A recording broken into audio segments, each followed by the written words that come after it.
corrientes, digamos, han habido ausencias notables. El expresidente George Bush, por ejemplo, no está ahí, Mitt Romney, la senadora Susan Collins, la senadora Lisa Murkowski, gente que ha sido más crítica. Pareciera que no tiene espacio en este partido republicano de Donald Trump. ¿Cuál es tu balance de los trabajos de este tercer día allí en la Convención Republicana? El de ayer fue un día interesante porque vimos a la nieta mayor de Donald Trump presentando una imagen humana de su abuelo. Creo que fue articulada, que lo hizo muy bien y que te refresca esa imagen del Trump que uno siempre tiene por los medios, de arrogante, de que es un hombre machista. Pero ella llegó a decir, es el abuelo que me da los dulces y los refrescos que me esconden mis papás. Parece que eso fue un aporte interesante. La de los familiares de los que murieron en Afganistán también me parece que fue emotivo en ese momento. Y creo que han ido construyendo ese discurso de la unidad, ¿ok? Cuando midieron las encuestas dicen que el 67% hoy está alrededor de ese partido, alrededor de Trump, el partido de Trump. Debemos ver una metamorfosis entre lo que era reaganismo y lo que es trumpismo. Hoy ese partido, el MAGA Movement, es el que es dueño de ese partido. Y por eso J.D. Vance es el escogido por Trump. Recordemos que Trump no puede reelegirse en el 28, ¿ok? Porque ya cumple sus 2 periodos. Entonces él escogió su heredero. Y considera, con 39 años que tiene el MAGA Movement, tiene mucho futuro. Porque tiene un hombre joven que puede estar largo tiempo. Si vemos que estos tienen 70 años y él tiene 39, tiene por lo menos de carrera política 30 años más. Entonces yo creo que aquí Trump, su apuesta es una apuesta calculada. Es un hombre de negocio. Recordemos que aquí hay que verlo, que deja un heredero de la corporación, si lo queremos ver al MAGA Movement como una corporación, ¿a quién le entrega la herencia? Creo que eso es importante. Pero ayer cuando escuchaba a J.D. Vance, como lo empiezan a llamar los medios, era un discurso de Bernie Sanders. Si tú asocias, si tú te borras, y es Bernie Sanders defendiendo a los trabajadores en contra de Wall Street. ¿Verdad? Culpando al libre comercio, que se llevó los empleos. Tú decías, pero este es el discurso de esa élite que se ha educado en la Ivy League University. Bueno, con la excepción del tema de las armas, por ejemplo. Son eso. Sí. Entonces tú dices, ok, es un elemento que está aportando nuevo dentro del Partido Republicano, porque no son los valores típicos de los republicanos lo que estamos viendo. Estamos viendo una conjugación. No habló de reducir los impuestos, por ejemplo, que es una cosa que se menciona siempre en las convenciones a los capitales. Y que Trump, en una entrevista que da y que va a salir pronto publicada, dice que va a hacer el recorte nuevamente de los impuestos, pero él no habló, él no está de acuerdo con eso. Entonces yo creo que viene un momento donde hay una búsqueda de ese MAGA movement, de ese partido con esa personalidad que se está definiendo para el futuro. Yo creo que por eso no tienen cabida ni Bush, ni Romney, ni ninguno de los que hemos mencionado, ¿no? Porque esa no es la visión que ellos tienen de lo que es republicanismo. Entonces yo creo que estamos realmente ante... bueno, también está el culto a la personalidad, muy fuerte. Uno puede ver que el culto a la personalidad en esta convención, cuando vimos a desfilar a Nikki, ¿verdad? Haley, a mismo DeSantis, es un culto a la personalidad también, que es un elemento fuerte dentro de esto. Entonces tenemos un partido y un liderazgo que lo que está perfilando se parece más a los movimientos conservadores de la Europa, de la derecha europea, Erdogan, todo esto, que tienen más ese sentimiento y que de llegar a ganar realmente va a ser un cambio en el orden nuevo mundial. Pareciera, Juan Carlos, que por breves instantes tras el atentado del sábado se perfiló la idea de bajar un poco la temperatura de la campaña electoral, de los discursos, de esta retórica tan agresiva. Eso, por supuesto, desde los primeros instantes de la Convención Republicana vimos que no fue el caso. El día de ayer no fue la excepción. Continuaron los discursos duros, este lenguaje un poco apocalíptico, señalábamos antes de entrar al aire, con estos discursos que pintan una realidad devastadora que que no necesariamente, hay que decirlo, igual que lo dijimos ayer con el tema de los inmigrantes, se ajustan a la realidad. Las cifras dicen otra cosa, pero por supuesto en campaña lo que cuenta es la narrativa. Ha seguido esos extremos. La elección del propio J.D. Vance es una demostración de eso. Él fue uno de los primeros que salió a culpar al presidente Biden, aún y cuando no se tiene información sobre los motivos del atentado. Él ha señalado que si él hubiera estado en el lugar de Mike Pence el 6 de enero, él sí hubiera pues impedido la certificación de la elección. Como tú bien mencionabas, pareciera que está escogiendo o escogió no a alguien que trate de frenar o de contenerlo, sino específicamente pues de fomentar y de cimentar el trumpismo en el Partido Republicano. Hubo discursos del hijo de Donald Trump Jr., hubo otros discursos de otros prominentes republicanos, y el día de hoy se espera que sea Donald Trump el que esté aceptando oficialmente la nominación con otro discurso. ¿Qué podemos esperar esta noche? Sí, bueno, nuevamente, esto es una discusión muy complicada. Yo seguí muy de cerca la cobertura post el intento de asesinato el sábado, y es una posición muy complicada porque los republicanos salieron a señalar de que este intento de asesinato era el resultado de la retórica que los demócratas y otros analistas han tenido recientemente, de que una presidencia de Trump sería el fin de la democracia en Estados Unidos. Pues bueno, cuando usted pone a su contendiente a esa luz de que usted es una amenaza existencial para todo lo que nosotros creemos que es sagrado, obviamente entonces todo se vale, incluso tratar de asesinarte. Y en eso llevan razón, ¿verdad? En eso llevan razón. Y lo mismo aplica para el otro lado, ¿verdad? Sí, los demócratas han dicho que una presidencia de Donald Trump es el fin de Estados Unidos tal como lo conocemos, y los republicanos dicen que la reelección de Joe Biden, o los demócratas, es el fin de Estados Unidos tal como lo conocemos. Entonces ambos se están presentando como una amenaza existencial al estilo de vida, al Estados Unidos que actualmente conocemos, y por lo tanto entonces esto es caldo de cultivo para la violencia política que hemos visto. Ahora bien, es interesante porque el tema de la violencia política no es algo como exclusivo de este país, ¿verdad? Hemos visto 2 miembros del Parlamento británico asesinados desde el 2016, hemos visto un ex primer ministro japonés asesinado hace 2 años, hemos visto al primer ministro eslovaco con un intento de asesinato. En fin, la violencia política parece que está increciendo, por lo menos en todas partes del mundo, incluso el mundo desarrollado. Pero volviendo al tema de Estados Unidos, sí es cierto que una amenaza a Donald Trump, una elección de Donald Trump es una amenaza a la democracia, o sea, no podemos negarlo. O sea, incluso a la luz de este atentado de asesinato, que es lamentable, y de toda la manera de derrotar a Donald Trump es en las urnas, no de ninguna otra manera. Pero es cierto que a la luz del fallo de la Corte Suprema de Justicia, es cierto que a la luz de estas declaraciones abiertamente antidemocráticas de los miembros del Partido Republicano en esta convención, hace 2 días estuve viendo una declaración en la BBC donde se le entrevista a una de las principales operadoras del Partido Republicano, y dice: cuando Donald Trump gane, él va a limpiar la casa, y le preguntan, bueno, ¿y qué pasa si no gana? Y dice: no hay manera de que no gane, al menos que sea mediante fraude. O sea, ya cuando todo está sembrado exactamente para que los republicanos desconozcan el resultado de la elección si es que pierden, aunque todo indica que no van a perder, ¿verdad? Al menos si Joe Biden permanece frente al tiquete demócrata. Entonces me parece muy ominoso el lenguaje que se ha usado en esta convención. Me parece muy ominoso la selección de J.D. Vance, una persona que yo creo que su mayor credencial para ser vicepresidente fue precisamente decir que él no hubiera certificado la elección del 2020.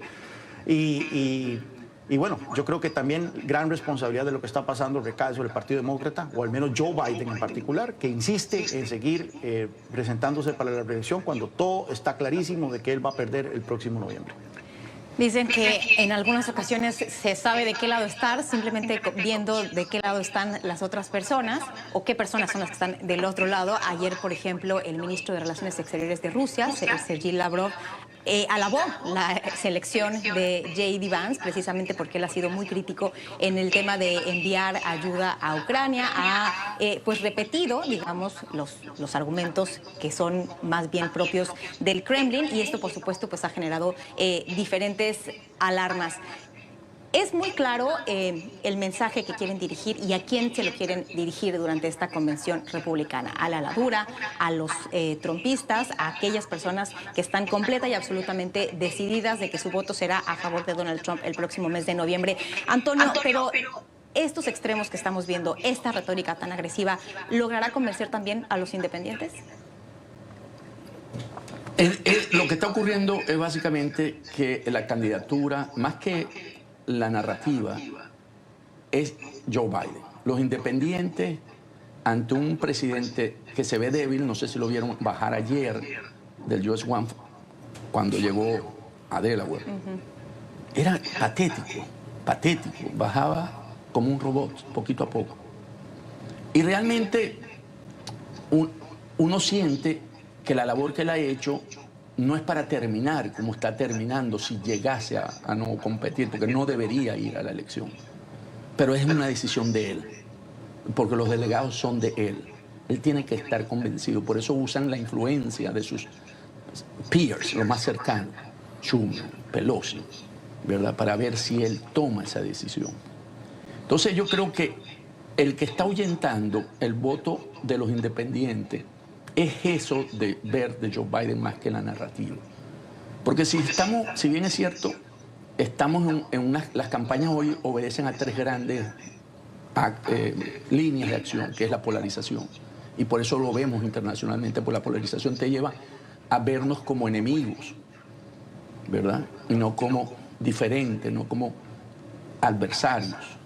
Entonces, al vernos como enemigos, por supuesto, el enemigo hay que eliminarlo. Entonces, esa polarización que hoy se usa en los discursos para poder aglutinar y traerte a tus bases, está llevándonos a estos extremos de la violencia política, que hay que empezar a revisar. Yo creo que ahí hizo una reflexión Biden el sábado, ¿verdad? Donde él dice, y son responsables tanto Trump como Biden de esa polarización, porque todos se acusan y se ven como enemigos. Por supuesto, el otro elemento es la posverdad, pues tú dices un bojote de cosas, porque como son redes, la realidad es la percepción. Entonces la gente confía, si yo soy de tu partido, que eso es la verdad. Y trato de traer las bases hacia mi lado, ¿verdad? Y por último es el populismo, y eso fue lo que hizo JD ayer, Vance. Él lució la parte populista. O sea, entonces, cuando tú empiezas a ver los elementos que están presentes, son básicamente los elementos que hoy se usan en las campañas electorales. Y allí, donde los independientes, regresando a tu pregunta,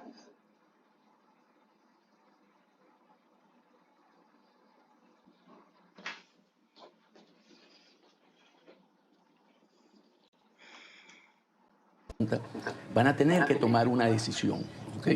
Pero yo creo que más que el discurso, la narrativa, la polarización de esos independientes se van a inclinar si un Joe Biden no toma la decisión de retirarse del ticket o no participar, que castigan, por supuesto, a Biden, porque al no ir a votar vas a favorecer al otro, o en última instancia dicen, bueno, aquí hay una opción. Y con respecto a Lavrov entra en el escenario político de la campaña de aquí. Precisamente yo no hubiera querido que Lavrov hablara y dijera eso. Claro. Porque aquí hay un sentimiento contra Rusia. Entonces más bien no está arrimando la brasa a donde debe ser. Yo creo que es una jugada muy tremenda por parte de Rusia, de Putin, para establecer que son aliados, de que ellos quieren una solución en Ucrania y que si llega Trump no va a financiar más la guerra. Pero bueno, hay que esperar llegar hasta allá y ver qué va a pasar. Muy bien. ¿Algo para concluir antes de ir? Bueno, es que aquí se ha hablado mucho de que J.D. Vance representa el ala aislacionista del Partido Republicano. Esto no es aislacionismo, es pro-Rusia. O sea, seamos claros. Y vimos en una conferencia de CIPAC hace un año o hace 2 años banderas rusas siendo ondeadas. Eso no es aislacionismo, eso es ser pro-Rusia. Ser pro-Orban no es aislacionista, es ser pro-Rusia. Entonces, eso es uno de los giros más preocupantes del Partido Republicano bajo Donald Trump. Pasó a ser el partido de Ronald Reagan, el partido que luchó contra Moscú y el comunismo, a de repente ser un partido títere porque ni siquiera es un igual títere de Vladimir Putin. Sin lugar a dudas, este será uno de los temas que estará presente en la campaña y, por supuesto, estaremos dando seguimiento, así como lo que ocurra esta noche allá en Milwaukee, cuando se espera que Donald Trump oficialmente acepte la nominación del Partido Republicano a la presidencia de los Estados Unidos. Hacemos una pausa, regresamos para hablar de lo que está pasando en la campaña de Joe Biden. No se vayan. Ya regresamos con Club de Prensa Washington por NTN 24, el canal de las Américas.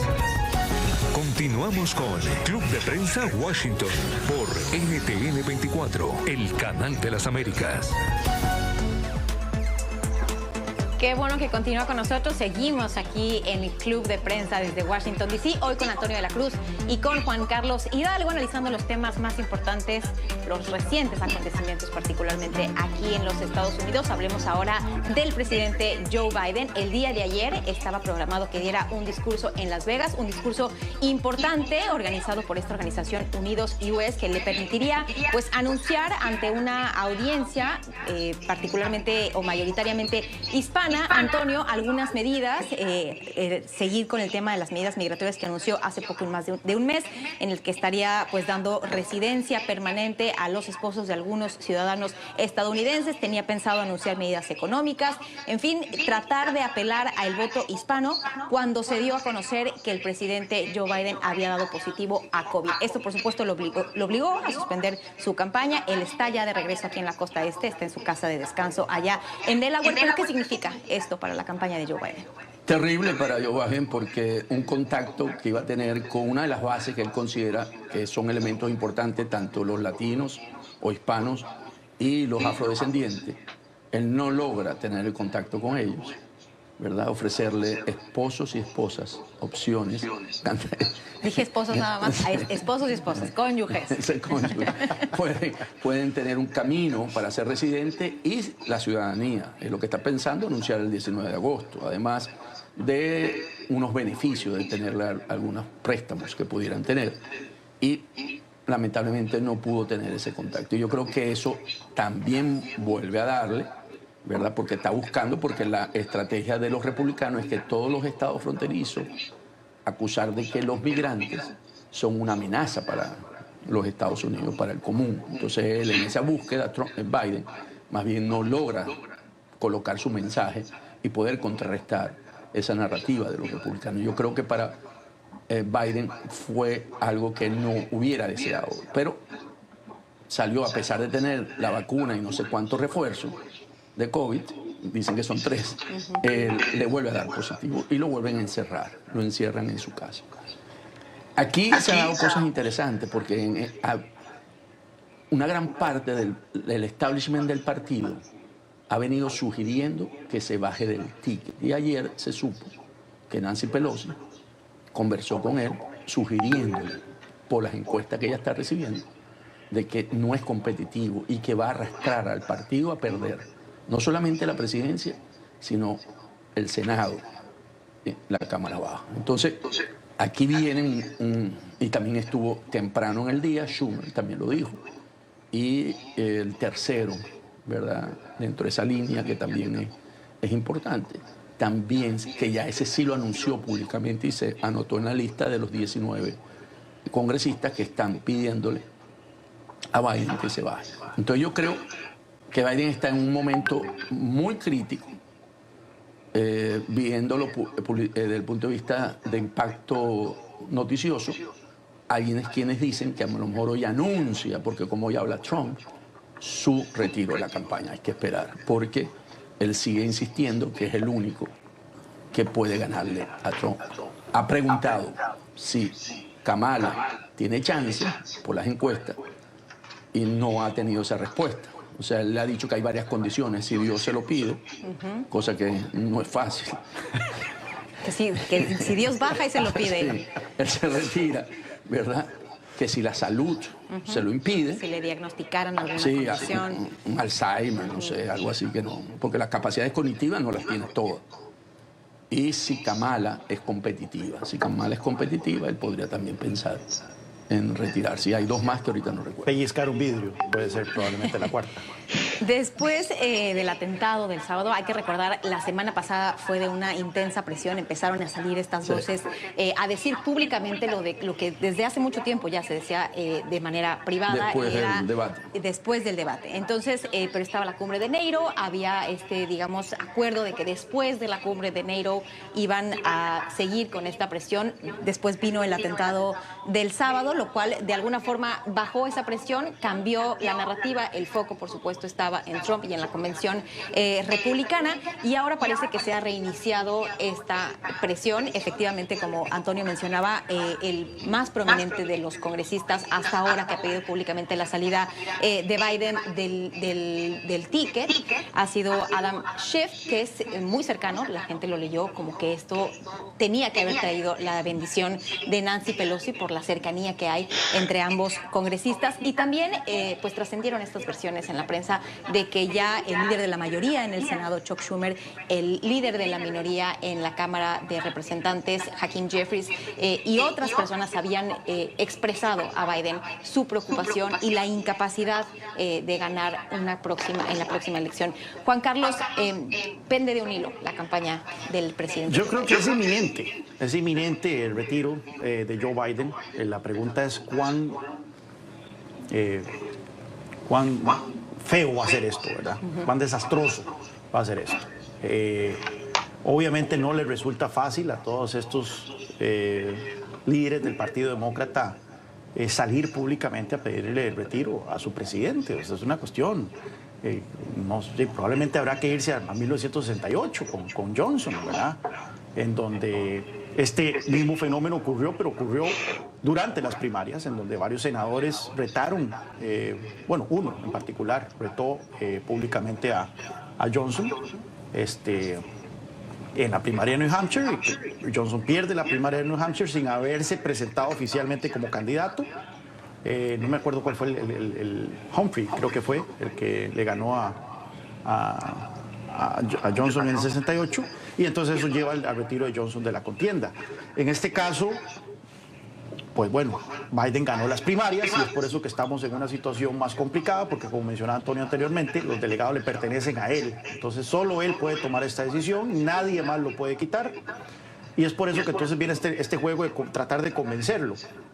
Obviamente uno trata de convencer y disuadir a una persona por las buenas, y empiezan estas conversaciones privadas, y si la persona no cede, empieza a hacerse más público. Y todas estas filtraciones obviamente vienen de las personas que están teniendo las conversaciones. Pelosi filtra a la prensa de que tuvo esta conversación. George Clooney filtra a la prensa. Bueno, él lo publicó. Bueno, lo publicó, pero filtra. Fue muy claro, fue muy contundente. Pero filtra a la prensa de que habló con Barack Obama antes de publicar ese artículo, y que Barack Obama no lo disuadió de no publicarlo. Entonces todo esto empieza, este juego de filtraciones a la prensa que... Los donantes, tienen una huelga. Sí, es una huelga de donantes que yo creo que esa es la parte incluso más peligrosa de todas para Joe Biden. O sea, si no hay plata, no hay reelección. Entonces, esto ya está llegando al punto de ebullición. O sea, ya Adam Schiff es lo más cercano a un líder demócrata. No es oficialmente un líder demócrata, sí es un demócrata prominente, pero no es un Hakeem Jeffries, no es un Chuck Schumer, no es una Nancy Pelosi. Pero ya estamos a punto. Yo creo que estamos a horas de que estos tres personajes salgan públicamente a pedirle a Joe Biden que se retire. No sabemos un Bill Clinton o Obama, yo creo que eso ya será los últimos cartuchos. Pero el tema aquí es no solo que Joe Biden se retire, es qué pasa si Joe Biden se retira. ¿Quién llena ese vacío? Porque entonces la que sigue, y no sé si es que técnicamente los delegados de Biden pasan de una vez a ser de Kamala Harris o no, o quedan libres, pero la que sigue en la línea es Kamala Harris, y las encuestas demuestran de que tampoco es que sea más popular que Biden, ¿verdad? Tuvo una campaña presidencial desastrosa en el 2020, fue encargada de la zona de la frontera con la frontera sur, y eso es un desastre. Ni siquiera el equipo de Biden confía en ella, la han ninguneado en estos 4 años de la administración Biden. Entonces hay una situación muy difícil, porque tampoco es como que se retira Biden y de repente va a aparecer este candidato perfecto a sustituirlo. Hay una persona que es tremendamente defectuosa a los ojos de muchos analistas y muchos del público en general, y habría que quitarle a ella también. Y entonces ya estamos hablando de una operación doble, con el agravante de que Kamala Harris representa un segmento del electorado demócrata muy sensible, que es la población afrodescendiente, y que pueden verse agraviados si eso ocurriese. Entre las filtraciones del día de ayer, adelante. Es que es difícil porque ustedes seguro han tenido casos en su familia cuando empiezan a perder las facultades los adultos, los abuelos, ¿verdad? Que hay que quitarles la llave del carro, que no pueden salir de la casa. Es muy difícil convencer a alguien que tiene esa edad porque no se da cuenta. O sea, nosotros lo tenemos con mi suegra. Y es difícil, muy difícil convencerla de que deje de usar el carro. El presidente Biden se había mostrado muy renuente e incluso desafiante en las entrevistas que dio. Él había dicho que no se iba a bajar, que la decisión estaba tomada. El día de ayer, entre estas filtraciones, empiezan a hablar de una actitud más receptiva, de una actitud que empieza ya a explorar si Kamala Harris efectivamente podría ganarle a Donald Trump. Así que, pues, efectivamente, las próximas horas, sin lugar a dudas, pues serán cruciales para la definición de qué es lo que pasará en la campaña presidencial del Partido Demócrata, así que por supuesto aquí estaremos muy pendientes. Seguiremos analizando este tema y tenemos otros temas, por supuesto, pero antes hacemos una pausa, regresamos aquí en Club de Prensa. Ya regresamos con Club de Prensa Washington por NTN 24, el canal de las Américas.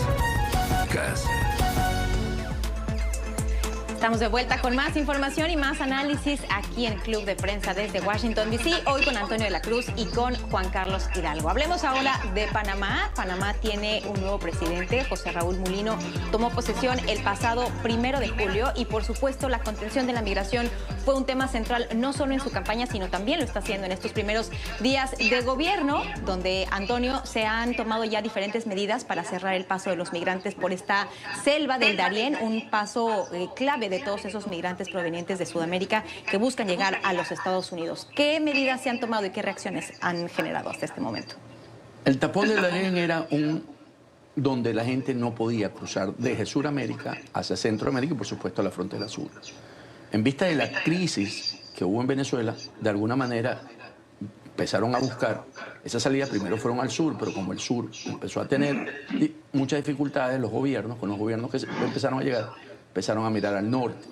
Y hoy es un tapón que tiene varias vías de acceso. Y eso ha traído todo lo que tenemos en la frontera sur. Entonces, ¿qué pasó? Estados Unidos, la administración Biden, no consigue contener esa migración y piensa que en el tapón de Darién es la mejor manera. Y ha llegado a un acuerdo con Panamá donde están utilizando alambres de púa para que no puedan cruzar. Y han ya cubierto 4,7 kilómetros de frontera.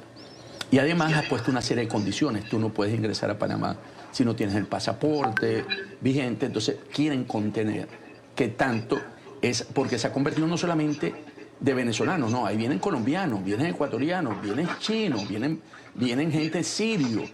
Ya se convirtió en una de las rutas del crimen organizado. Entonces, ¿qué ocurre? Si cierra, la gente va a seguir buscando cómo cruzar. Entonces la vía, como lo dijo Petro en su trino, la va a hacer por mar, que es San Andrés. Salir desde Colombia a San Andrés, que es una isla que está frente a Nicaragua, de ahí salen a la isla de Maíz, y de ahí entran a Nicaragua y suben, y se saltan Panamá y Costa Rica. Entonces, yo creo que esto no es una solución. Es más bien congraciarse con los Estados Unidos, con la administración Biden, que, por cierto, estas fueron las mismas herramientas que usó el gobernador Abbott para que no entraran por la frontera sur.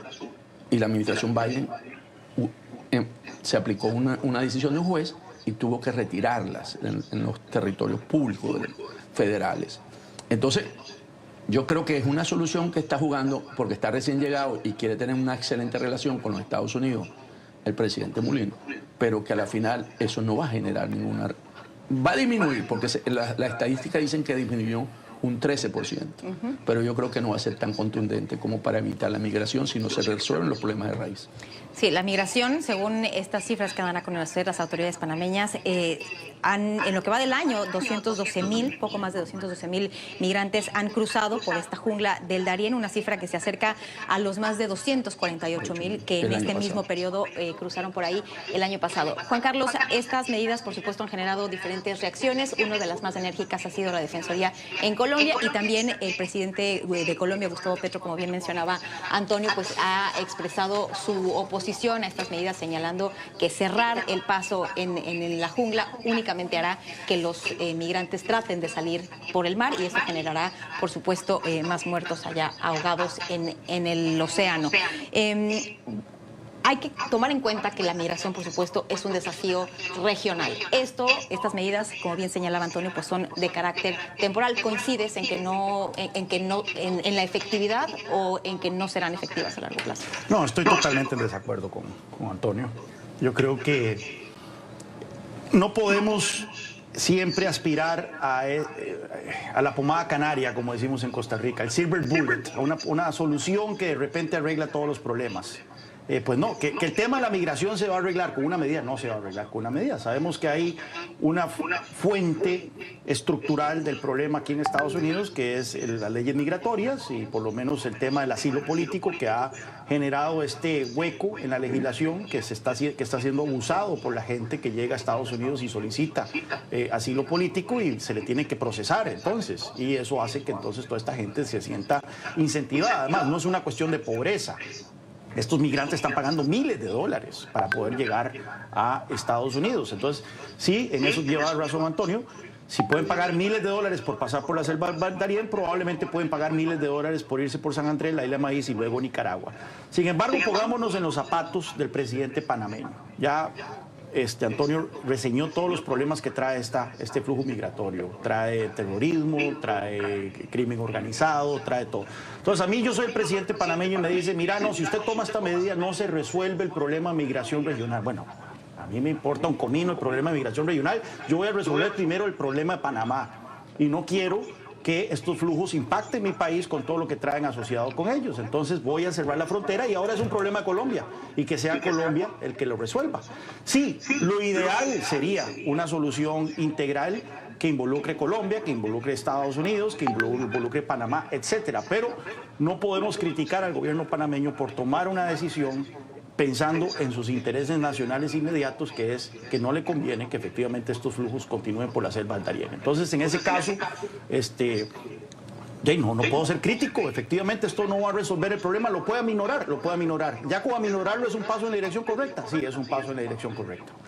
Muy bien, cambiemos de tema porque ahora seguimos, por supuesto, muy de cerca lo que ocurre en Venezuela. Usted lo sabe, el próximo 28 de julio serán las elecciones presidenciales allá en ese país. En las últimas horas, Antonio, algunos desarrollos preocupantes. Se ha denunciado la detención del jefe de seguridad de María Corina Machado, y también el presidente Nicolás Maduro ha hecho declaraciones apuntando a un baño de sangre si no fuera el gobierno el que resultara vencedor en estas elecciones. ¿Qué ha pasado en Venezuela? Básicamente lo que ha pasado es que Maduro no le dan los números para ganar esa elección. Ya la diferencia, la brecha entre él y Edmundo González Urrutia, 30, 35 puntos, las últimas encuestas de esta semana.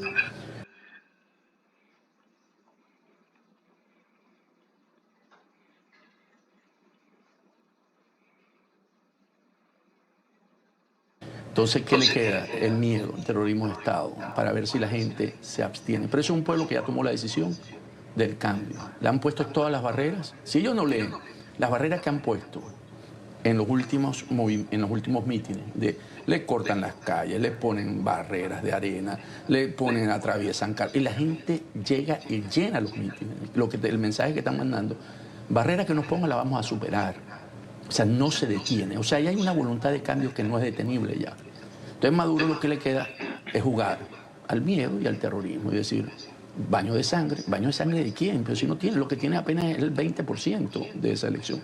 Ya esa elección está ganada si fuera normalmente en cualquier otro país. Porque no hay cómo superar esa brecha. O sea, eso es un hecho. Entonces, ¿qué tiene? Además, aplica medidas que se aplicó en la época del nazismo, cerrando negocios donde visita María Corina, o sea, como se lo hicieron a los judíos, cierra negocios, quita propiedades, o sea, tiene hasta prácticas fascistas en ese sentido. Entonces yo creo que él en este momento está colocando que la violencia está del lado de las fuerzas democráticas, lo que no es cierto. Además, esta mañana María Corina anunció que vino de Portuguesa, donde hizo un gran acto de concentración y está en el estado Lara. Le entraron porque ahora se tienen que quedar en casas privadas, pues no pueden ir a hoteles porque los cierran. Les entraron y le quitaron los carros, se los llenaron de aceite y les cortaron las líneas de flujo ¿cómo se llama? Lubricante para los frenos. Entonces, están llegando a un extremo. Faltan 10 días. Yo creo que aquí la suerte está echada. Yo creo que Maduro va a tener que irse, ¿verdad? Reconocer, porque de otra manera le va a ser más difícil. Y ya ayer también dijo Lula que se iba a mandar una delegación para que observe las elecciones. Muy bien, pues serán días, por supuesto, cruciales de aquí al 28 de julio, siguiendo muy de cerca, por supuesto, lo que ocurra allá en Venezuela. Seguiremos, por supuesto, muy pendientes y analizando en esta mesa todos estos desarrollos. Hacemos una pausa, regresamos con más aquí en Club de Prensa. Ya regresamos con Club de Prensa Washington por NTN 24, el canal de las Américas. Continuamos con Club de Prensa Washington por NTN 24, el canal de las Américas. Qué bueno que continúa con nosotros. Regresamos a tiempo para despedir esta emisión de Club de Prensa. Hoy me acompañaron aquí en el estudio Antonio de la Cruz. Él es analista político e investigador no residente del Centro de Estudios Estratégicos Internacionales. Y Juan Carlos Hidalgo, analista político internacional. Gracias, Antonio, por estar con nosotros. Gracias, Juan Carlos. Muchas gracias a los dos por Es un compartir. placer siempre que compartan el análisis de los temas más importantes con nuestra audiencia. Yo soy Paulina Chávez, lo espero aquí en otra emisión de Club de Prensa. Siga con NTN 24, que tenga una excelente jornada. Hasta pronto.